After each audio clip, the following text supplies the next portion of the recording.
পাড়ার লোকের হাসি তামাশার আর শেষ নাই। কেহ তাহার মাথায় কেরোসিন তৈল মালিশ করিতে ছুটে আসে, কেহ তাহার গায়ে ধুলি দেয়, তবু তার গল্প থামে না। জোয়ারের পানির মতো তাহার মুখ হইতে সব সময় নানা রকম মিছা আজগুবি গল্প বাহির হইয়া আসিতে থাকে। আজ মাঠে যাইয়া দেখি এক আজদাহা সাপ। আমাকে দেখিয়া সাপ তো তাড়িয়া আসিল, আমিও তেছুট, সাপও আমার পিছে পিছে। দৌড়াইতে দৌড়াইতে দৌড়াইতে আছাড় খাইয়া পড়িয়া গেলাম। পট ফনা মেলিয়া সাপ আমাকে ছবল দেয় আর কি। তখন আমি কি করি? তাড়াতাড়ি এক লাফে সাপের ফনার উপর চড়িয়া বসিলাম। সাপ তখন ছুটিয়া চলিল, আমি তো ফনার উপর বসিয়াই আছি। ছুটিয়া যাইয়া সাপ ঢুকিল এক শাপলা বিলে। আমি সাপের ফনার উপর বসিয়াই চারটি শাপলা ফুল ছিঁড়িয়া ফেলিলাম। তারপর সাপের ফনাটা ঘুরাইয়া ধরিলাম বাড়ির দিকে। ওই আম বাগান তক আসিয়া সাপ খোড়লে ঢুকিল। আমি শাপলা ফুল কয়টি লইয়া তোমাদের এখানে আসিলাম।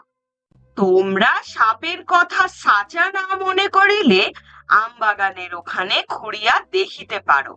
আর আমার হাতে শাপলা ফুল তো দেখিতেই পাইতেছ। সুতরাং তার কথা সাচা না মানিয়া আর উপায় আছে? কে যাইবে সাপের খোড়ল খুঁজিতে? এইরূপ গল্পের আর শেষ নাই। কোনদিন সে আসিয়া বলে, মৌমাছির চাক কুল গাছের উপর, তার উপরে যাইয়া বসিয়া পড়িলাম। অগ্নি মৌমাছির দল মৌচাক লইয়া আসমানে উড়িতে লাগিল। আমি তো চাকের উপরে বসিয়াই আছি। উড়িতে উড়িতে উড়িতে আসমানে চলিয়া গেলাম। সেখানে নীল মেঘ, কালো মেঘের দেশ, তারও উপরে সাজমণির বাড়ি, চারিদিকে সিন্দুরের পাহাড়। সেখান হইতে চলিয়া গেলাম 7 গাঙের ধারে। সেখানে রাজার মেয়ে জোনাকি ধরিয়া মালা গাঁথিতেছে। তারই কাছ হইতে 3টি জোনাকি ধরিয়া বাড়ি ফিরিয়া আসিলাম। শুনিয়া সকলে বলে, বাড়ি কেমন করিয়া ফিরিলে? আসমান হইতে লাফাইয়া পড়িলে নাকি? কোপ্পা কোনো জবাব দিতে পারে না। পাড়ার লোকেরা তাকে তাড়া করিয়া ফিরে। ছোটরা তবু গোপ্পাকে বড়ই ভালোবাসে। হোক তার গল্প মিছা আজগুবি, তবু শুনিতে তো খারাপ লাগে না। গোপ্পার বউ বড় ভালো মানুষ, দেখিতেও খুব খুবসুরত, আর তার কথা কওয়া চলন বলন আরো চমৎকার। তবু সবাই তাহাকে দেখিলে বলে, এই যে গোপ্পার বউ আসিল। গোপ্পা যেখানে যত মিছা আজগুবি গল্প বলে, তাহাই নানা ভঙ্গি করিয়া লোকে গোপ্পার বউকে বলে, আর নানা রকমের হাসি তামাশা করে। বেচারি কত আর সয়। সেদিন গোপ্পা বউকে খুশি করিবার আশায় মনে মনে একটি চমৎকার আজগুবি গল্প বানাইয়া আনিয়াছিল। বাড়ি আসিয়া বউয়ের মুখের দিকে চাহিয়া বড়ই মন মরা হইয়া পড়িল। সে কহিল, কি হইয়াছে বলো তো? বউ ঠেস দিয়া উঠিয়া বলিল, কি হইয়াছে বুঝিতে পারো না? এই যে পাড়ায় পাড়ায় মিছা আজগুবি গল্প বানাইয়া বানাইয়া বলিয়া বেড়াও। লোকের টিটকারিতে তো আমি ঝালাপালা হইয়া পড়িলাম। আমাকে যে দেখে সেই বলে, ওই যে গোপ্পার বউ আসিল। বউয়ের দুঃখ দেখিয়া গোপ্পার মনটা বড়ই খারাপ হইয়া পড়িল। সে বউকে কহিল, বলো তো আমাকে কি করিতে হইবে? বউ বলিল, করিতে আর কি হইবে, তুমি তোমার ওই গল্পের ছালা কোথাও ফেলিয়া দিয়ে আসো। অনেকক্ষণ ভাবিয়া গোপ্পা বলিল, কাল সকালে আমি সামনের ওই পাহাড়টার ওখানে যাইয়া গল্পের ছালা ফেলিয়া দিয়ে আসিব। সেখানে অনেক বাঘ ভালুক থাকে, বড়ই বিপদের পথ, আর ফিরে কি না ফিরে কে জানে। তবু যাব সেখানে কাল। বউ বলিল, তুমি ফেরো বা না ফেরো, তার ধার ধারি না। গল্পের ছালা তোমাকে ফেলিয়া আসিতেই হইবে। রাগের মাথায় এ কথা বলিলে কি হইবে? সাচা তো মনে হয় না। তবু যদি সেখানে বাঘ ভালুকের ভয় থাকে? বউ সকালে উঠিয়া ভালো মতো পাক করিয়া দুধে ভাতে গোপ্পাকে পেট ভরিয়া খাওয়াইয়া দিল।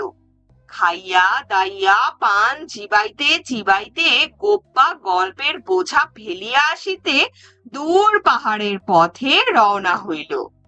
পথে যাইতে এমন ভঙ্গি দেখাইয়া চলিল যেন কত বড় বোঝাটা সে মাথায় করিয়া লইয়া চলিয়াছে। সাঁঝের বেলা গোপ্পা ফিরিয়া আসিল।